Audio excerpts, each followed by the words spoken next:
Shalom, familia sefardí. Hoy os voy a hablar sobre la historia judía de la ciudad de Valencia. Mar Mediterráneo, las mejores naranjas del mundo, y que puedo contaros sobre la calidez de los valencianos, la riqueza de su gastronomía y su fantástico clima. Valencia, la ciudad del río Turia, se sitúa a orillas del mar Mediterráneo y está a unos 350 kilómetros de Madrid. Fue fundada en el año 138 a.C. por los romanos con el nombre de Valentia Edetanorum y se considera que, por su situación estratégica y por la cercanía con ciudades como Sagunto, debió haber presencia judía desde antiguo. Sin embargo, no hay constancia documental hasta la redacción del Libro del Repartimiento tras la reconquista de la ciudad por el rey Jaime I en el año 1238. Al igual que os comenté en el vídeo sobre la historia judía de Sagunto, en este documento ya se hacía referencia a la comunidad judía que vivía en la ciudad y a cómo se iba a repartir a partir de entonces el territorio tras la expulsión de los musulmanes.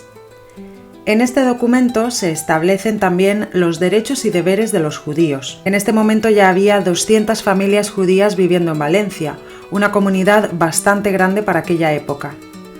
A partir de entonces, y motivado por la protección del rey Jaime I, se inicia una campaña para ofrecer a los judíos valencianos tierras, casas y protección y fomentar a que familias judías de lugares como Cataluña, Aragón y Francia se muden a Valencia para repoblarla debido a que necesitaban banqueros, mercaderes, buenos artesanos y profesionales de la medicina. Sin embargo, la convivencia con el resto de la población nunca fue fácil y se establecieron una serie de normas, como la de que los judíos no podían vivir fuera de los límites de la judería y la de vestirse con algún distintivo que los diferenciara, como una rodela bermeja en sus ropas. Por favor, si os está gustando este vídeo, recordad darle me gusta, compartirlo y comentarlo. Esta es la mejor forma que tenéis de apoyar mi canal para que pueda seguir creando contenido y entre todos rescatar nuestro legado sefardí. Muchísimas gracias a todos por vuestro apoyo. Después del reinado de Jaime I, su hijo Pedro III, presionado por los nobles, dicta una ley que prohíbe a cualquier judío ejercer ningún cargo público ni recaudar o administrar impuestos. A pesar de estas normas, la judería valenciana vivió una época de esplendor y crecimiento durante todo el siglo XIII y prácticamente todo el siglo XIV. Hacia 1380 llegó a su mejor momento, contando con una pequeña muralla de protección, 3 sinagogas, carnicería y un zoco donde se encontraba toda la artesanía, orfebrería y textil. Los judíos valencianos ocuparon toda clase de oficios, pero se especializaron en algunos muy concretos. La plata, la seda y el trabajo de sastre fueron de los más valorados debido a la calidad de sus trabajos. En concreto, la excelencia de los sastres valencianos hacía que se les encargaran trabajos desde otros lugares y por gente de alta alcurnia. Esto incluso provocó que la envidia de los sastres cristianos presionara a las autoridades locales para que pudieran limitar la actividad profesional de los sastres judíos. También, debido a la estratégica ubicación del puerto de Valencia, los judíos valencianos fueron marineros que emprendieron rutas marítimas por el Mediterráneo hasta Asia para comprar y vender mercancías. De este modo, los judíos valencianos también destacaron como mercaderes de cambio y en el comercio internacional, fundamentalmente con el norte de África. Solo los judíos más poderosos fueron grandes prestamistas, arrendadores de impuestos e incluso corredores de oreja. Lamentablemente, se considera que la historia de la judería de Valencia finalizó prácticamente en el año 1391, cuando la judería fue asaltada el día 9 de julio. Se estima que unos 230 judíos fueron asesinados y el resto obligados a bautizarse. Al día siguiente, el 10 de julio, el obispo de Valencia dedicó la sinagoga mayor a San Cristóbal, poniendo fin así a la judería valenciana. De hecho, se cree que las fiestas del barrio en honor a San Cristóbal se celebran el día 10 de julio en lugar del día 25, precisamente por este capítulo de la historia.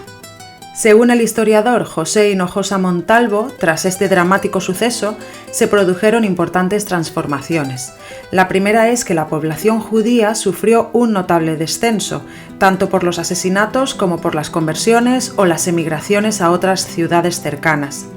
La segunda es que la importancia y centralismo que tuvo la comunidad judía valenciana recayó después sobre la judería de Sagunto, convirtiéndose esta en la más poblada y dinámica de la región. Y el tercer punto a destacar es el económico. La desaparición de la población judía perjudicó directamente el comercio y economía de la ciudad. Por este motivo, el rey Juan I decidió favorecer la reconstrucción de la aljama valenciana y las aledañas, ya que aquello beneficiaba a su propio patrimonio. De este modo, después de la masacre, se intentó apoyar a los judíos con todo tipo de privilegios como perdones y salvoconductos. También trataron de combatir, aunque sin éxito, la fuga de los conversos que intentaban reconstruir sus vidas y su antigua fe, huyendo clandestinamente al norte de África o Granada.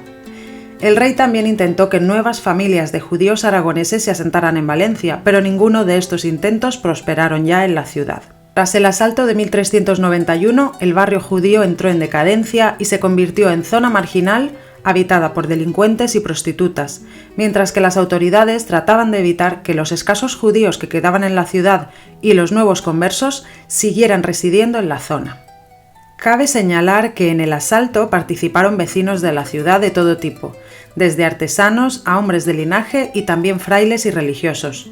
Por testimonios conservados de algún judío sabemos que grupos de personas, dirigidos por nobles y aristócratas, robaron la documentación donde se detallaban las deudas que los cristianos habían contraído con los judíos, lo que revela que uno de los principales motivos para llevar a cabo este asalto, además del religioso, fue robar o destruir la documentación en la que se indicaba quién debía dinero a los judíos prestamistas para así no devolverles el capital prestado. Fue tan caótico este asalto a la judería que incluso los cristianos que no estuvieron envueltos en el conflicto exigieron que hubiera detenciones y se señalara a los culpables, pero la conclusión fue que, aunque se detuvo a varios vecinos, solo 5 fueron ahorcados y otros 20 expulsados de la corona, dando así la sensación de que no fue un ataque contra los judíos, sino una riña entre vecinos. Hacia 1396, los administradores solicitaron al rey que expulsara a los pocos judíos que aún quedaban en la ciudad y diera una licencia para que nunca hubiera judíos allí de nuevo. Esta presión municipal sobre la corona tuvo éxito con el tiempo y en 1403 las Cortes aprobaron que se limitara la presencia espacial y temporal de los judíos en las cercanías de las parroquias de Santo Tomás, San Andrés y San Esteban. Aunque no volvió a existir una comunidad judía como tal, sí se permitió la estancia de judíos forasteros que viajaban a la ciudad por cuestiones de trabajo temporales. Sin embargo, se les prohibió estar en casas de conversos u hospedarse en las zonas que anteriormente ocupó la judería, debiendo albergarse en hostales o burdeles.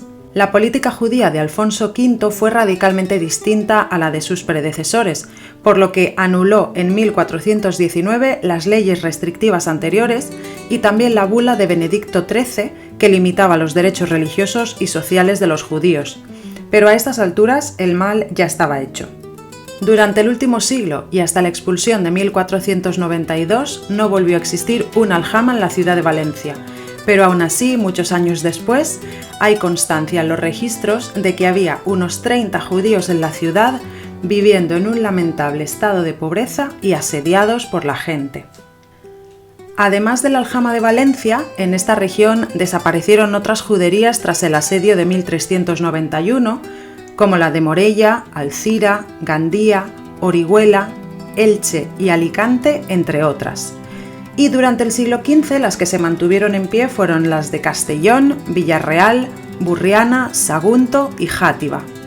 Durante las últimas décadas del siglo XV y con la llegada del Tribunal de la Inquisición, se agudiza la persecución hacia los conversos que siguen practicando el judaísmo a escondidas. Las condenas a muerte dictadas generalmente eran la quema en la hoguera en la plaza del mercado, enfrente de la lonja. Como ya sabemos, el 31 de marzo de 1492 los reyes católicos firmaron el edicto de expulsión, decretando la salida de todos los judíos de Castilla y Aragón y dándoles de plazo hasta el 31 de julio. Los puertos mediterráneos fueron utilizados como vías de escape para abandonar Sefarat. A través de los contratos de embarque localizados, sabemos que por los puertos valencianos salieron cerca de 10.000 judíos. El día 1 de agosto de 1492 dejó de haber, oficialmente, judíos en suelo valenciano. ¿Os preguntáis dónde pudo estar ubicada la judería de Valencia? Obviamente, a lo largo de los siglos este barrio tuvo diferentes extensiones, pero se considera que el barrio judío valenciano se situó a espaldas de la Plaza de la Reina, entre las actuales calles del Mar y de la Paz. La calle del Mar fue el eje principal del barrio y aquí se situaron, por ejemplo, las carnicerías y el baño judío. Hubo varias sinagogas, pero la sinagoga mayor se ubicó al final de la calle de la Paz. Cerca del actual mercado y de la lonja valenciana se ubicaba el shuk, zoco o mercado, que era la zona comercial de la judería. El cementerio se encontraba en la zona donde hoy está el Corte Inglés. En la Plaza del Espinazo, en el acceso a la estación del Metro Colón, quedan unas pocas piedras de lo que fue el cementerio y, por cierto, muy descuidadas por parte de las autoridades. Este cementerio, a su vez, estaba próximo a una de las puertas de la muralla cristiana que se llamó Puerta de los Judíos. Tras la desaparición de la judería en Valencia, en el lugar del cementerio se construyó el convento de Santa Catalina de Siena en 1490 y que se derribó en 1970 para construir el edificio del Corte Inglés. Además de estos restos existen otros dentro del patio de una propiedad privada en la antigua calle Cristófol Soler, de lo que se presume pudo haber sido una vivienda judía. Para finalizar y a modo de homenaje me gustaría citar a 3 importantes judíos valencianos de entre los muchos que hicieron que la ciudad floreciera. El famoso humanista Luis Vives. Su padre murió en la hoguera por judaizante, por lo que Luis, casado con Margarita Vaidaura, fueron perseguidos por la Inquisición y condenados a morir en la hoguera también.